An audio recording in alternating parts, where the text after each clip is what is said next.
Welcome to మెగాని TV burning topic. పశ్చిమ బెంగాల్లో లౌడ్ స్పీకర్ల వివాదం ఇప్పుడు అగ్నికి ఆజ్యం పోసినట్లు రగులుతోంది. గుళ్ళైనా మసీదులైనా నిబంధనలు అందరికీ ఒక్కటే అంటున్న సర్కారు యోగి బాటలో కఠిన చర్యలకు సిద్ధమవుతుంది.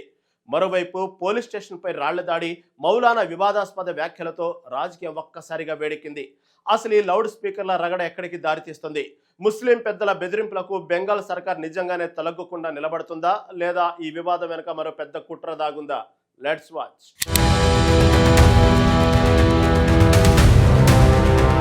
పశ్చిమ బెంగాల్ రాజకీయ వేదికపై లౌడ్ స్పీకర్ల వివాదం ఒక పెద్ద అగ్నిపర్వతంలా విస్ఫోటనం చెందుతోంది. రాష్ట్ర వ్యాప్తంగా శబ్ద కాలుష్యాన్ని అణిచివేయడానికి ప్రభుత్వం తీసుకున్న నిర్ణయం ఇప్పుడు తీవ్ర దుమారానికి కారణమైంది. హిందూ దేవాలయాలైనా సరే, ఇస్లామిక్ మసీదులైనా చట్టం ముందు అందరూ సమానులే అనే నినాదాన్ని సర్కార్ తెరపైకి తెచ్చింది. పగటిపూట 55 డెసిబెల్స్, రాత్రిపూట 45 డెసిబెల్స్ మాత్రమే మైకులను వాడాలని కఠినమైన పరిమితులు విధించారు. ఈ నిబంధనలను అతిక్రమిస్తే చట్టపరమైన చర్యలు తప్పవని అధికారులు ముందే హెచ్చరికలు జారీ చేశారు. అయితే ఈ పరిమితుల అమలు క్రమంలోనే క్షేత్రస్థాయి ఉద్రిక్తత పరిస్థితులు తలెత్తడం మొదలయ్యాయి. ఒకవైపు సౌండ్ పొల్యూషన్ను తగ్గిస్తామంటున్న ప్రభుత్వం, మరోవైపు దీనిని రాజకీయ లబ్ధి కోసం వాడుకుంటున్నారనే ఆరోపణలు ఎదుర్కొంటుంది. అసలు సమస్య ఏమిటంటే, నిబంధనలు అందరికీ వర్తిస్తాయంటున్న ఆచరణలో మాత్రం ఒక్కో వర్గం ఒక్కోలా స్పందిస్తుంది. ఈ నేపథ్యంలో బెంగాల్ గడ్డపై అధికార పక్షం అనుసరిస్తున్న తీరు దేశవ్యాప్తంగా చర్చనీయాంశంగా మారింది. ఏది ఏమైనప్పటికీ మతపరమైన ప్రార్థనా స్థలాల్లో శబ్ద నియంత్రణ అనేది ప్రస్తుతం అత్యంత సున్నితమైన అంశంగా మారింది. దీన్ని చూస్తుంటే అగ్నికి ఆజ్యం పోసినట్లుగా పరిస్థితులు ఎటు దారితీస్తాయనని సామాన్య ప్రజలు ఆందోళన చెందుతున్నారు. పుట్టెడు ఆశలతో కాలం వెళ్లదీస్తున్న సామాన్యులకు ఈ రాజకీయ రగడ తీవ్ర తలనొప్పిగా మారుతుంది. చట్టం తన పని తాను చేసుకోపోతుంటే నాయకులు మాత్రం దీనిని తమ రాజకీయ లబ్ధికి మెట్లుగా మలుచుకుంటున్నారు. ఎవరి వాదనలు ఎలా ఉన్నప్పటికీ నిబంధనల అసలు మాత్రం కత్తి మీద సాములా మారింది. అసలు ఈ వివాదం ఎక్కడ మొదలైంది, ఎక్కడికి వెళుతుందనేది ఇప్పుడు $1 మిలియన్ ప్రశ్నగా మారింది.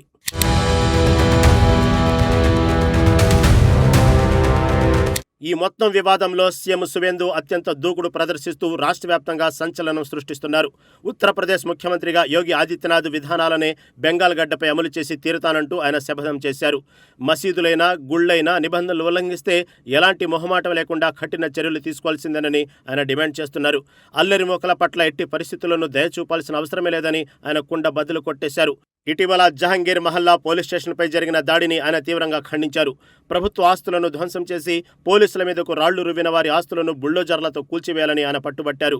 యోగి బాటలోనే అడుగులేస్తూ బెంగాల్లో శాంతి భద్రతలను గాడిలో పెట్టడమే తమ లక్ష్యమని ఆయన బహిరంగంగా ప్రకటిస్తున్నారు. ముస్లిం పెద్దలు చేసే బెదిరింపులకు తాము ఎలాంటి పరిస్థితుల్లోనూ తలొగ్గేది లేదని స్పష్టం చేశారు. ఒక మతానికి వ్యతిరేకంగా ప్రభుత్వం పనిచేస్తుందంటూ కొందరు నేతలు చేస్తున్న దుష్ప్రచారాన్ని ఆయన తీవ్రంగా ఖండించారు. చట్టాన్ని చేతుల్లోకి తీసుకుని ఎవడైనా సరే కఠిన శిక్షణ అనుభవించాల్సిందని హెచ్చరించారు. ఆయన చూపుతున్న ఈ తెగింపు బెంగాల్ రాజకీయాల్లో సరికొత్త సమీకరణాలకు తెరలేపుతుంది. ఎక్కడైతే నేరం జరుగుతుందో అక్కడ సత్వర స్పందన ఉండాలని ఆయన గట్టిగా వాదిస్తున్నారు. అణగారిన వర్గాల ముసుగులో అరాచకాలు సృష్టిస్తే సహించేది లేదంటూ ఆయన గళం విప్పుతున్నారు. అడవిలో పెద్ద పులిలాగా తనదైన శైలిలో ప్రత్యర్థులపై విరుచుకుపడుతున్న సువేందు తీరు అందరినీ ఆశ్చర్యపరుస్తోంది. అయితే ఆయన అనుసరిస్తున్న ఈ దూకుడు విధానం రాష్ట్రంలో మతపరమైన ఉద్రిక్తతలను మరింత పెంచుతుందని విమర్శకులు అంటున్నారు. అనవసరమైన అంశాలలో భూతార్థంలో చూపిస్తూ రాజకీయ లబ్ధి పొందాలని ఆయన చూస్తున్నారనే అపవాదు కూడా ఉంది.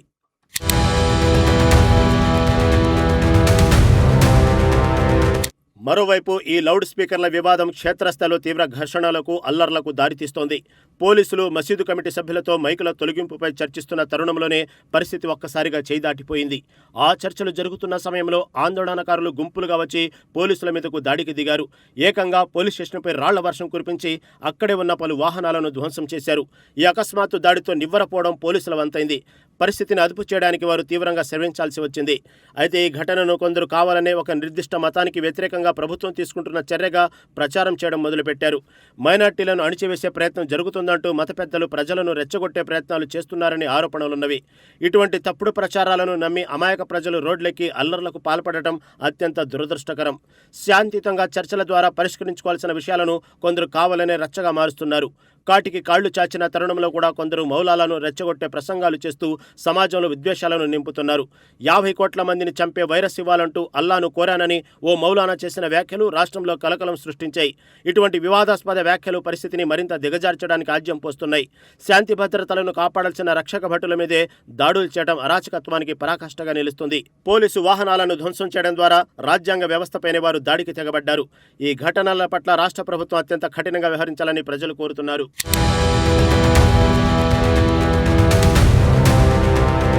ఈ లౌడ్ స్పీకర్ల వివాదం అల్లర్ల నేపథ్యంలో బెంగాల్కు చెందిన పలువురు ప్రముఖ రాజకీయ నాయకులు రంగంలోకి దిగారు.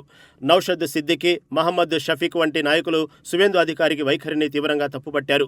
ముస్లింల మనోభావాలను దెబ్బతీసేలా సువేందు వ్యాఖ్యలు ఉన్నాయని వారు ఫైర్ అయ్యారు. మతపరమైన అంశాలను రాజకీయం చేస్తూ ప్రజల మధ్య చిచ్చు పెట్టాలని ఆయన చూస్తున్నారని విమర్శించారు. కేవలం ఒక వర్గానికి లక్ష్యంగా చేసుకుని మైకులను తొలగించడం అప్రజాస్వామికమని వారు అభిప్రాయపడ్డారు. మరోవైపు ఈ పంచాయతీ నేరుగా దేశ రాజధాని ఢిల్లీకి చేరడంతో రాజకీయ వేడెక్కింది. యూసఫ్ పఠాను, ఖలీలూర్, అబూ తదితరులతో కూడిన ప్రతినిధి బృందం నేరుగా కేంద్ర హోంమంత్రి అమిత్ షాను కలిశారు. బెంగాల్లో మైనార్టీలపై జరుగుతున్న దాడులను, ప్రభుత్వ అణిచివేత ధోరణులను వారు కేంద్ర హోంమంత్రికి వివరించారు. ఈ లౌడ్ స్పీకర్ల వివాదంలో జోక్యం చేసుకుని సరైన న్యాయం చేయాలని వారు విజ్ఞప్తి చేశారు. కేంద్రం జోక్యంతోనైనా రాష్ట్ర ప్రభుత్వంలో మార్పు వస్తుందని వారు గట్టిగా ఆశిస్తున్నారు. అయితే కేంద్రం వద్దకు ఈ పంచాయతీ చేరడం ద్వారా రాష్ట్ర రాజకీయాలు మరింత రంజుగా మారాయి. ఎవరికి వారు తమ ఆధిపత్యాన్ని నిరూపించుకోవడానికి సర్వశక్తులు ఒడ్డుతున్నారు. ఢిల్లీ పెద్దల ముందు పంచాయతీ పెట్టినప్పటికీ క్షేత్రస్థాయిలో సమస్య పరిష్కారం కావడం లేదని ప్రజలు వాపోతున్నారు. మాటల యుద్ధాలు పతాక స్థాయికి చేరినప్పటికీ ఎవరికి శాశ్వత పరిష్కార మార్గం దొరకడం లేదు. రకరకాల వర్గాల నుంచి వస్తున్న విమర్శలను తిప్పికొట్టడానికి అధికార ప్రతిపక్షాలు రెండూ తీవ్రంగా కసరత్తు చేస్తున్నాయి. ఎవరికి వారు తమదే సరైన వాదనాన్ని నిరూపించుకోవడానికి నానా తంటాలు పడుతున్నారు.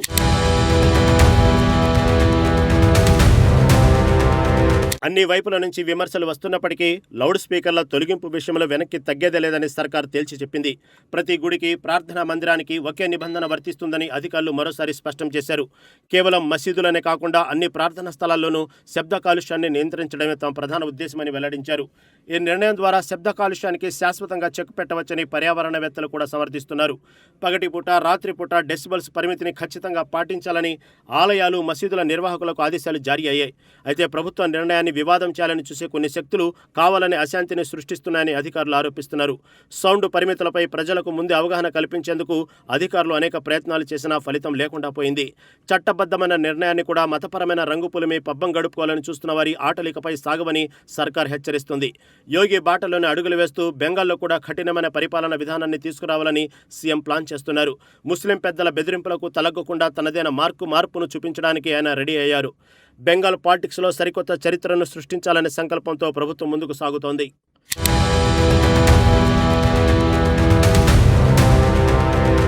ఏది ఏమైనప్పటికీ శాంతి భద్రతలకు విఘాతం కలిగిస్తే ఎంతటి వారైనా ఉపేక్షించేది లేదని మరోసారి నిరూపించారు. పుండు మీద కారం చల్లినట్లుగా కొందరు రాజకీయ నేతలు ఈ వివాదాన్ని మరింత పెద్దది చేయాలని చూస్తున్నారు. వారి కుట్రలను తిప్పికొట్టడానికి యంత్రాంగం పూర్తిగా సన్నద్ధమై ఉంది. గుడ్డిలో మెల్ల అన్నట్లుగా అల్లర్ల మధ్య కూడా ప్రభుత్వం తన నిర్ణయాన్ని అమలు చేయడంలో పట్టుదల ప్రదర్శిస్తుంది. చట్టం తన కర్తవ్యాన్ని నిర్వర్తిస్తున్నప్పుడు ప్రతి ఒక్కరూ సహకరించాల్సిన బాధ్యత ఉంది. కానీ స్వార్థ ప్రయోజనాల కోసం ప్రజలను రెచ్చగొట్టే వారి పట్ల అత్యంత అప్రమత్తంగా ఉండాలి. బెంగాల్ గడ్డపై శాంతి సామరస్యాలు వెల్లివిరియాలంటే ఇలాంటి కఠిన నిర్ణయాలు ఎంత అవసరమని మేధావులు అభిప్రాయపడుతున్నారు. భవిష్యత్తులో ఇటువంటి వివాదాలకు తావు లేకుండా పకడ్బందీ చర్యలు తీసుకోవాలని అందరూ కోరుకుంటున్నారు. మొత్తానికి లౌడ్ స్పీకర్ల వివాదం బెంగాల్ రాజకీయాల్లో ఒక పెద్ద మలుపు తిరుగుతోంది. మున్ముందు ఈ పరిణామాలు ఎలాంటి పరిణామాలకు దారితీస్తాయో వేచి చూడాలి.